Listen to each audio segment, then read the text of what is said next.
My name is Priscilla Tallman, and I've written a book about gratitude. And so I'm going to be having lots of really great conversations with people who have been life changers in my life. And this book is about the powerful habit of connecting with those life-changing people. My friend Adrienne is here today. We're going to have a wonderful conversation about being neighbors, about how to support neighbors, about how to be a person in your community who is somebody that is encouraging and supportive, and they help you when you don't know how to ask for help. I hope you enjoy it.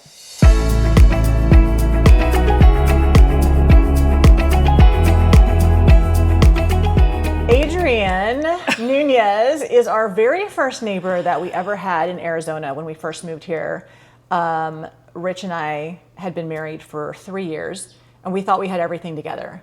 Yeah, I can't believe it was just 3 years. I mean, you say that, and I'm like, you guys were only married for 3 years when we met you. I know. We thought we knew everything. We thought in fact, I think one of the biggest parts of our story is that Rich and I were driving to about an hour to a church every weekend because we were like, we're not going to get plugged in locally. We're going to go to wherever. I think it was Scottsdale. We're going to go to Scottsdale to go to church. Wow, that's a hike. Yeah, that was a bit. Yeah, from where we were. And so anyway, lo and behold, we get the, at the time was Ryan the youth? Was he for youth? Gosh, I can't even remember what exactly he was doing at the time. He might have been the youth pastor, but he was transitioning to like small groups or something like that. He was doing some other kind of associate pastor role, but something like that. But you guys kept kind of sneaking out into your front yard and going back in. And we were going to hide from you guys. Kind of seemed like you might have been hiding, but well, okay, Rich wasn't going to hide. Let's put it that way. No, Rich was not going to hide. No, but I think that was very important because, we thought we were going to go and be like, we're going to go to this church. We're going to go all the way up to Scottsdale, and you guys invited us to dinner, and we're like, we're not going to go. We're not going to get plugged in, all that kind of stuff. Just being silly about it. And you invited us to dinner, and we got home. We're like, okay, they're not weird.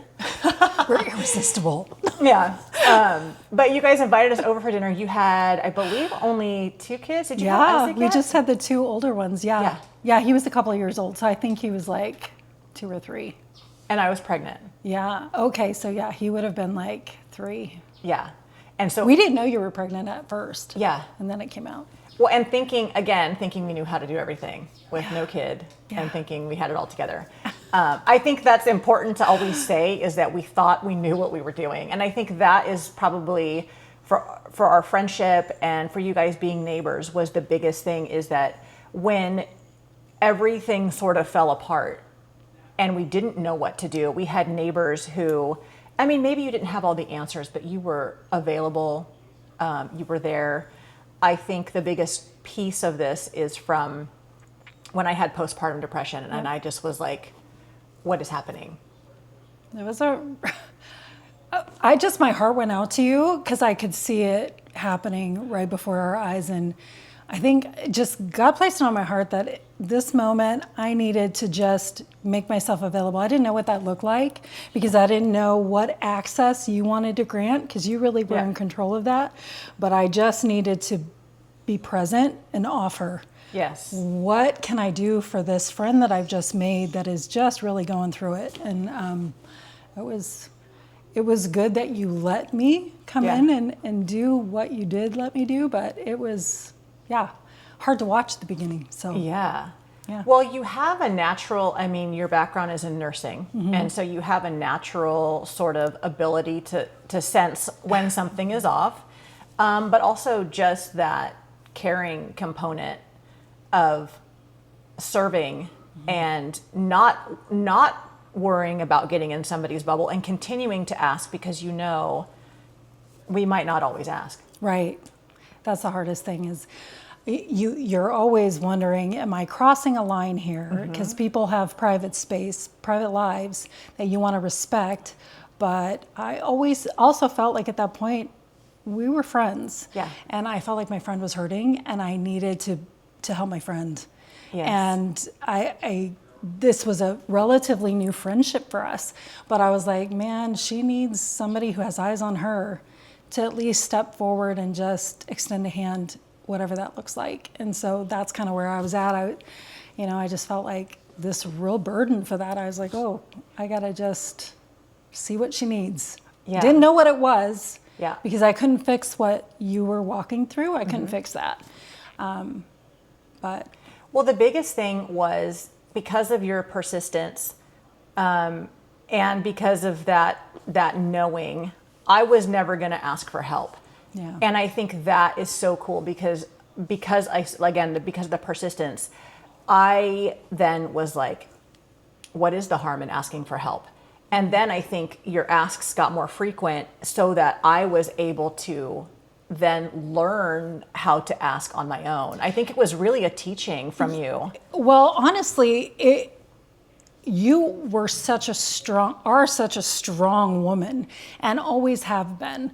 Very confident, strong, and independent, and a doer, someone who can handle it. And I feel like at that moment, it even makes it harder for people to ask for help in those moments. And I felt like, okay, I knew that about you, and I knew that you were strong and intelligent and capable and a great mom. And I was like, okay, how can I help her in a way that's not going to feel like I'm diminishing any of those things that are completely true?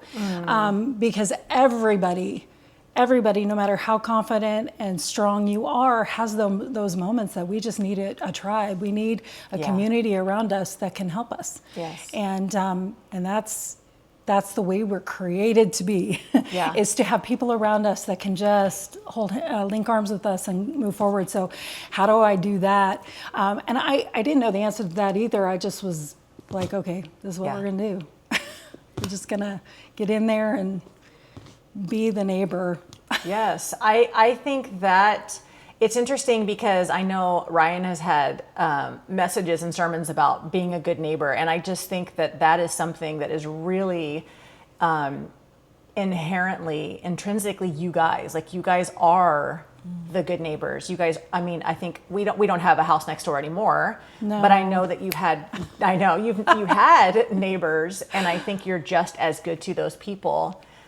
I think that's an important thing to note when we're looking at gratitude, and we're looking at people in our lives who are have changed us or changed how we think or how we do things. You changed me in being able to ask for help. Like, that was not something I had ever done until I had a baby and until I needed help. I'd always thought I could do it myself. And I think when we go looking for people this way, they are that way with all the people. So it wasn't something that you have just been a good neighbor to us. I believe you and Ryan have been good neighbors to all of your neighbors. And I think those qualities are, I mean, I would say, is that something that you see in yourself or see as a need when you move to a new neighborhood, like, oh, this is my role, or I don't know, talk about that a little bit. I don't know that I'm intentionally thinking of that. I feel like we just try to be the neighbor that we want someone to be for us. So it's not necessarily we're like, oh, we want to be this great neighbor. We just feel like, okay, what type of relationships do we want to have with the people around us? And how would we want someone to recognize situations in our life and maybe reach out a hand? And so we try to be that person to other people. We're not always perfect about that, but we do try. And sometimes when we're falling short, we recognize it. Like, we get busy with our own lives, and we will recognize that we're in a season that we're not doing it as well as we could. But it's not like we're just like, we move in and we're like, we're going to be this great neighbor. We just want to be that type of person. And that kind of floods over into being a good neighbor, because we want to do that. And for us, it's just really being centered on Christ. That's just what Christ calls us to do, is to love your neighbor, whether you know the neighbor, whether you get along with the neighbors, to just be a good neighbor. And so that's kind of where we're rooted in that. But I don't think we think about it a lot. Yeah. So I think since you've asked me to come talk about it more with you, I probably thought about it more. Yes. But no, it's not something that we've thought about a lot, but something that feels good to hear it from you, though. It just validates the way we've been living. I feel like it. And I feels think good. this new world of everybody kind of in their own homes with all the devices and like tons of streaming options, right? Rich and I watch beach volleyball. We can watch beach volleyball in Australia and Mexico. We can do whatever, like our TV, we can watch all kinds of stuff. And I think that idea of like kids playing outside and walking across the street and giving somebody a helping hand or pulling in the trash can, I think some of those things in our neighborhoods and communities seem further and further away. And so to be intentional about that is, I think, a really big deal. So it's that's a really great point. Actually, I think that's changed in the last 10 years quite a lot. It's amazing how the dynamic of being a neighbor has changed because we are kind of more focused on our own home and looking at our phone and technology, and that has transformed into some people's primary connection to their neighbors is through electronics. And so, or what's the thing called? The Nextdoor app? Yeah, I don't have the Nextdoor app, but I've heard about it. Yes. I don't know. Yeah, that's a really great point. I don't think about it a lot, but hearing you talk about devices and technology, it kind of is changing the dynamic, because when we met, this was a long time ago. Yes. So this was what, 2005? Something like that. That's like maybe 21 years ago. Yeah. It was a long time ago. It's been a long time, yeah. It was before. Well, Joaquin is 18. Oh my so gosh. It would have to have been 18 because I was pregnant with him. So that's at least 18 years old. I can't believe it. He's so big. I know. Yeah. And even, that's funny because I remember you came over and I was struggling, and we never came out of that stinking house, and it was dark. Yeah, I know. You guys were a little locked in. Yeah. And you just were like, knocked on the door, and you're like, hey, can I take your child? Can I take him next door, and we'll just give you a minute? And I remember do you remember I had this 80s, like 80s print? Yes. I don't know where we got it, probably garage sale somewhere. It was like bright awesome. purple and like turquoise. It was amazing. Yeah. And it was like this like front pack thing, and I just stuck him in there, and I took him next door, and I could see the anxiety for a minute. I was hesitating, you're like, I don't know. Will that hold him? I mean, I don't know that? Should you be... and then you just let me, and I'm like, nah, he's good. And I went and vacuumed, and he fell right asleep, and you probably didn't sleep at all. No, but I never slept. It was almost like one of those first times that you were like, you let him out of your space. Yes.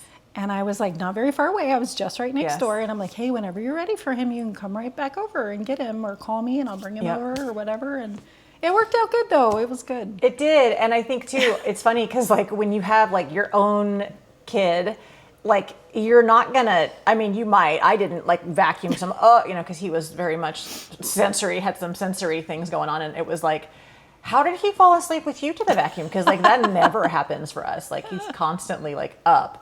So yeah, that was awesome. And to know that he could feel safe and he could have I could have a break, but he was probably having a break from me too. He probably was like, it's funny, before when you got here, he's like, hey Mom, what time is Auntie Adrienne coming over? Oh my gosh. That's so cute. That's what you were, Auntie Adrienne. I think we called Ryan when they were little, Dr. Ryan. Oh, Dr. Ryan. And he would say Doc Riney. Because he couldn't get the letters, So they very much a part of our family, a part of our conversations. I love and that. I think when you think about families and things like that, when you talk about people in your home, they become part of that family. And we wanted to make sure that when they felt safe in your house. And he was little. I mean, he was so little. He was only about 3 when we moved away. I know, that was sad. That was a sad day. But you've been part of our lives. We've been at the same church. Ryan is now lead pastor. Is that what you call? Is it? Okay, lead pastor. Yeah. You're no longer working in children's, where you stole me away and forced me to have a job because you said you need to get out of this house. Yes. You did so good. Oh, you see, you're fun. good at everything you try, and you were amazing. Those were some good years. And so now we're further apart, but still part of our lives. Yes. You are one of the first people I call when we have need for like really deep prayer. And so I think it's that level of trust that was built like I gave you my child, you know, like Yeah, that was you know pretty what I mean? bold of me. And now I that I think hadn't, and I hadn't like done. You know, I trusted my parents and I trusted my husband, but at that point it was like, ugh, we don't know anybody. And so I think we as a family, even though we don't see each other all the time, like we trust you with the deep things of our life, and like a good neighbor, you are still there. Yes. So. Oh, we love you guys so much, and we just feel really blessed. And that just season that we were close neighbors was just really a sweet time for us, and we just cherish the opportunity to be a part of your family. I love you guys. That's so cool. Yeah.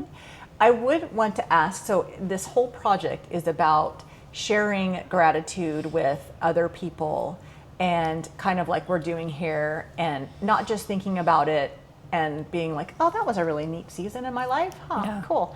Right? But really like going back into the world, getting off the phone, getting off of a text, but like going into the world and sitting with someone and saying this, having these conversations. And I'm curious, and you don't have to mention names or anything, but like, are there people in your life where you have potentially done this, or you can think of like, wow, that person really changed how I do things?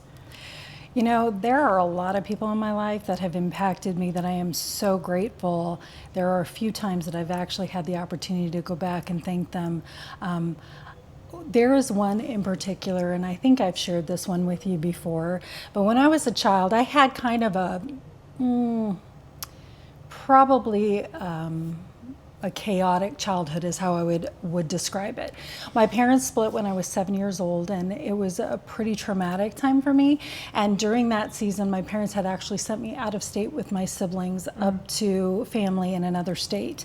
And we ended up staying for a year with an aunt and uncle, and they just kind of filled in that role of guardians for us for that year while my parents were kind of figuring things out. And that when I was 7. So when you're 7, you're not thinking about the whole dynamic of being grateful and all that. But as an adult, I got to go back during that time and talk about that time with my aunt and uncle as an adult and after I had had children. And I remember sitting down with my aunt and uncle and just telling them how grateful I was for the stability they brought during the most unstable year of my childhood, and how much fear was in me as a little kid during that year. They filled that gap. They gave me stability, love, comfort, and security, and it was something that you don't think about needing so much as a child. You just know that they did it. And then as an adult looking back at that changed how I parent my kids. It changes what a stable environment I put them in and build around them to give them the security that during a really troubling season of my childhood I didn't have. So going back to telling them that was so great, because my uncle had just been diagnosed with cancer, and it was terminal. And so being able to sit down and give him that, just watching his face light up was such another gift to me, because I just think so often we don't hear from people that are grateful, or that we even know that we impacted them in that way. And being able to tell him that, because it was a very emotional conversation. But it was so impactful, because we all have those moments in our life where someone steps in and they do something that's so meaningful and that does change your life. And I think both of them were that for me, and they've since passed away, so I feel very grateful I got that opportunity to say that for them. But I have lots of people like that in my life, but this project that you're doing and just kind of focusing on being grateful and expressing that, it's inspiring to remind us that we all should do that. Yeah, and I think I was sharing this with you earlier, is that sometimes we get really fixated on the voices that maybe don't say the right things to us or make us feel insecure, or we lose confidence, and we listen to those voices and we make them so loud and amplify them that it almost drowns out these amazing people. And so the purpose of this whole thing is to really amplify the voices of the people who have changed how you are. And I do believe, just like your aunt and uncle, they're typically going to be good like that to all people. It's not something they're trying to do, like you said, as a neighbor. It's in them to just be this kind of person. And I want to be this kind of person, so I want to make sure and find more of them in my life, so I know what qualities they have and try them out. I'm not going to be, like all the people that I think are awesome, but I think looking at those qualities is super important. We have access to looking at so many people and being inspired or influenced by so many people who aren't necessarily real or accurate in how they're how they're putting themselves out there. So I love that. Getting in front of real people, walking across the street, knocking on the door, bringing food, whatever it is. 1980s baby carrier. I don't even know what Guys, they're called anymore. hey, they just don't make them like that People anymore. are It like was pretty wearing amazing. babies, but this was very different. This was was very old school. different. This was vintage. Yeah. This was back in the day. But we are, as a family, so grateful. I think last year walked up to Ryan and tried not to cry when they were all doing their fundraising for their mission trip. And I was like, hey, I just want to tell you. And I was like, oh, and I felt it, and I just fully started crying. So grateful for what you guys have continued to, how you've continued to lead and pursue people for Christ at church. And that's benefited our family incredibly. Not just for us, but our kids. And so, we're as a family, super grateful. But I'm super grateful for you. And again, you're one of my first texts for big, heavy, deep things. I love it. Thank I goodness. love getting your texts. Yes. And I love our friendship in that I feel like it's super low maintenance. And when I say low maintenance, like it just happens naturally. Yeah. It doesn't take a lot of effort. Yeah. Not that I don't want to put effort into my relationship, sounds terrible, but no, it just happens organically, naturally. Yeah. And I love it because you are very authentic too, and I think that's where all this comes from, the heart of gratitude. Both of us were like, we don't need to plan it. We don't need a week. Let's just text go. me in the morning and see what happens. I'll come over. That's so how I am. And I think I was telling somebody this. I build in a lot of bandwidth in my schedule. Like I don't overschedule myself on purpose. That's good. So that if someone's like, hey, you want to go grab lunch, or hey, you want to go get coffee, I can. And I'm not like, oh shoot, in 2 weeks I think I have 45 minutes. Like, oh man, no. No, I'm like, text me or I'll move something, and and I think you're the same way. It's like just let me know. Morning of. It's actually easier for me. It's less stressful for me to Yes. just get a text saying you want to come over and do a 10-minute talk with me. I'll be like, let's do that. Or let's go get lunch. Let's go get coffee. Let's keep doing that. Yes, for sure. Otherwise, I feel like there's something looming on the calendar. I know. And then you got to like dress up and you have to get ready for it. Where it's like, if you don't, you just put on whatever you got. I don't really dress up very much anymore, anyways. But this is a rare occasion. But anyway, thank you so much. And you guys are actually featured as a very quick story in the book. So I wanted to make sure and honor that. That's honoring. Period of our life. Yeah. So. No, we love you guys. So thanks for having me. Yes. And your kids are amazing, by the way. They've grown up to be pretty amazing. Thank you. It was all the vacuuming. Oh, it must have been. It must have been me. It was. Awesome. All right. Cool. Thank you. Yes, thank you.